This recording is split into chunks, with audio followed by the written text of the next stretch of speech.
Subscribe now and press the bell icon. Never miss an update.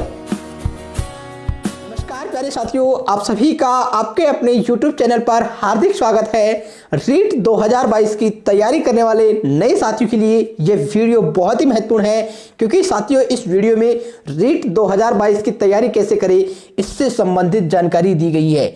क्योंकि साथियों मैंने स्वयं ने रीट 2021 में 135 अंक प्राप्त किए हैं और आप सभी साथी इस वीडियो को देखने के बाद 135 ही नहीं 135 से ज़्यादा अंक आसानी से प्राप्त कर पाएंगे, क्योंकि आपके मन में जितने भी रीट की तैयारी करने को लेकर सवाल है वो सभी प्रश्नों का जवाब इस वीडियो में आपको मिलने वाला है। तो प्यारे साथियों इस वीडियो को अंत तक देखकर जाइएगा।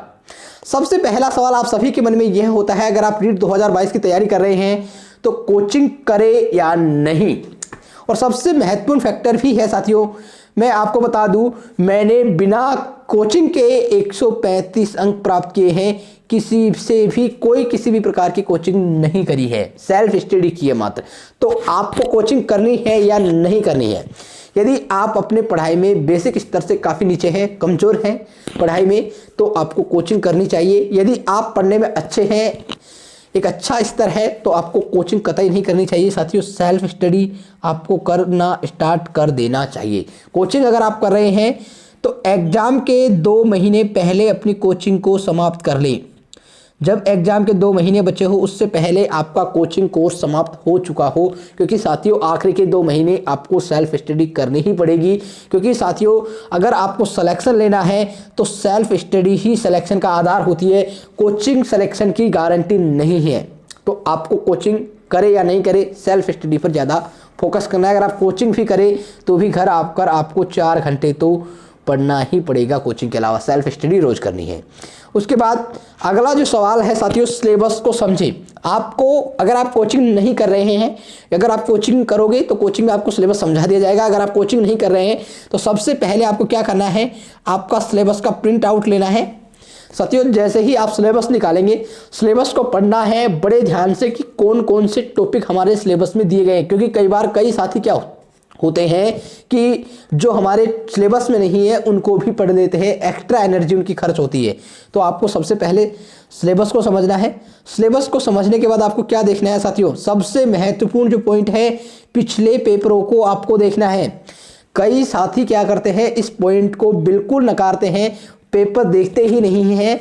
आपको क्या करना है, सबसे पहले सिलेबस को समझने के बाद पेपर ही देखने हैं, क्योंकि इससे आपको आपके जो प्रश्न हैं उन प्रश्नों की प्रकृति समझ में आएगी कि किस तरह के प्रश्न एग्जाम में बार बार पूछे जा रहे हैं। तो आपको पेपरों को देखना ही नहीं है, आपको ध्यान से समझना है कि किस टॉपिक से किस तरह के प्रश्न अब तक पूछे गए हैं, जिससे कि आपको पढ़ने का अंदाज़ा लग सके कि आपको किस टॉपिक को किस गहराई तक पढ़ना है।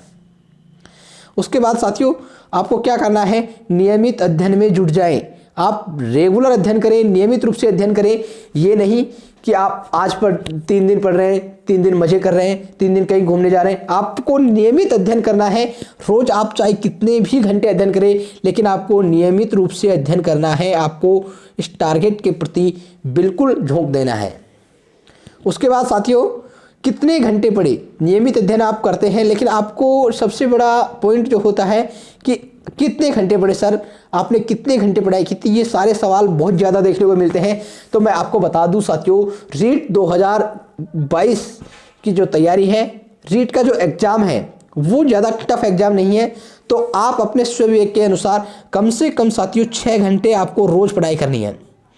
कम से कम आपको 6 घंटे रोज़ पढ़ाई करनी है। क्योंकि आप शुरू में आप सोचें कि 15 घंटे पढ़ें, तो 15 घंटे कोई भी पढ़ाई नहीं कर सकता है। आप कोई रोबोट मशीन नहीं है। शुरू के 6 घंटे पढ़ाई करें, नियमित रूप से अध्ययन करें।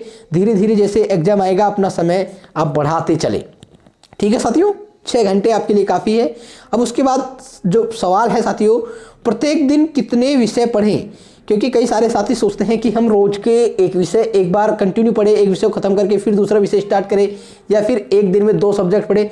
तो मैं आपको बता दूं प्यारे साथियों, एक दिन में आपको कम से कम 3 विषय तो पढ़ने ही हैं। यदि आप चाहते हैं कि पूरे विषय पढ़े तो आप पूरे विषय भी पढ़ सकते हैं, लेकिन अगर 3 विषय आप पढ़ सकते हैं रोज के 2-2 घंटे 2-2 घंटे 1 महीने तक, तो आपका 1 से 2 महीने में एक सब्जेक्ट जो है बड़ी आसानी से पूरा हो जाएगा।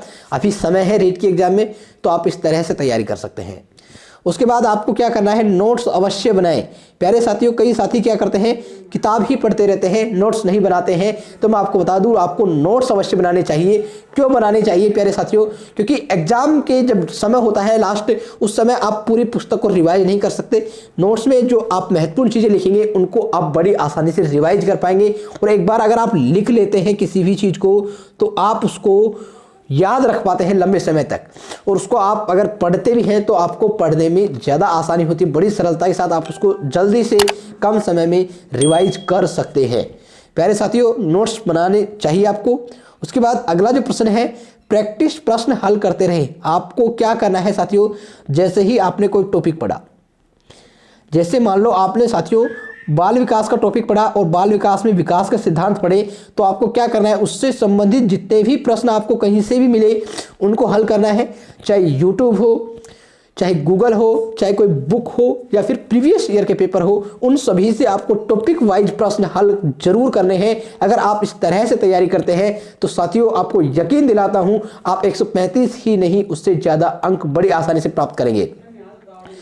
प्रैक्टिस प्रश्न हल करने के बाद आपको क्या करना है, आपको सबसे जो बड़ा फैक्टर है साथियों, रिवाइज जरूर करें। कई साथी क्या होते हैं, हमेशा नया ही नया पढ़ने में रहते हैं। आपको बता दूं साथियों, नया ही नया नहीं पढ़ते रहना है। आपको सप्ताह में एक दिन क्या करना है साथियों, सप्ताह में एक दिन आपको रिवाइज कर रखना है। संडे के दिन आप 6 सप्ताह में 6 दिन ही अध्ययन करें और एक दिन जो आपने 6 दिन में पढ़ा है उसको रिवाइज करें। क्योंकि साथियों अगर आप रिवाइज नहीं करेंगे तो आपने जो पहले पढ़ा है वो सब भूल जाएंगे। आपको ऐसा लगेगा कि अब से पहले जो पढ़ा है वो गायब हो चुका है और अब का याद है। इसीलिए आपको पिछला जो भी पढ़ा है उसको रिवाइज करना है और बार बार रिवाइज करना है। क्योंकि साथियों कोई भी ऐसा विद्वान व्यक्ति नहीं है जो एक बार में पढ़कर उसको लॉन्ग टाइम के लिए याद रख सके। आप उसको रिवाइज करेंगे तभी आप उसको लॉन्ग टाइम के लिए याद रख पाएंगे। साथियों हमारा जो अंतिम बिंदु है वो है, आपको क्या करना है, अंतिम बिंदु, सकारात्मक रूप से सोचें। आप सब अगर ये सब तैयारी इस तरह से कर रहे हैं, 9 पॉइंट जो आपको बताए हैं, अगर आप उनको बिल्कुल रूप से मानते हैं, इस तरह से आप प्रिपेयर करते हैं, तो आपको आखिरी का जो पॉइंट है वो भी ध्यान में रखना है। आपको सकारात्मक रूप से सोचना है। अगर आप सकारात्मक सोचेंगे, जैसा आप सोचते हैं वैसा आप बन जाते हैं, ऐसा कहा गया है। आपको पॉजिटिव रहना है। अगर आप पॉजिटिव रहते हैं तो आपकी आधी जीत तैयारी करने से पहले ही हो जाती है और आप निश्चित रूप से सफल होते हैं। तो आपको पॉजिटिव ही सोचना है, ये नहीं सोचना है कि होगा या नहीं होगा। सिर्फ यही रखना है कि अब की बार रीट पार, अब की बार रीट में सिलेक्शन लेके रहना है। अगर आप इस विश्वास के साथ तैयारी करते हैं तो मित्रों आपको कोई रोकने वाला नहीं है। आप आज नहीं कल जरूर सफल होंगे और सफल होकर आप सभी एक दिन अपना नाम रोशन करेंगे। प्यारे साथियों, आप सभी को ये वीडियो कैसा लगा, ये पॉइंट कैसे लगे, आप सभी साथी कमेंट बॉक्स में कमेंट करके मुझे बताइएगा। अगर आपको वीडियो अच्छा लगा है तो लाइक कीजिए, अपने दोस्तों के साथ शेयर कीजिए और कमेंट भी कीजिएगा। धन्यवाद प्यारे साथियों, मिलेंगे फिर से अगले बेहतरीन वीडियो में। तब तक के लिए आप सभी साथियों को शुक्रिया।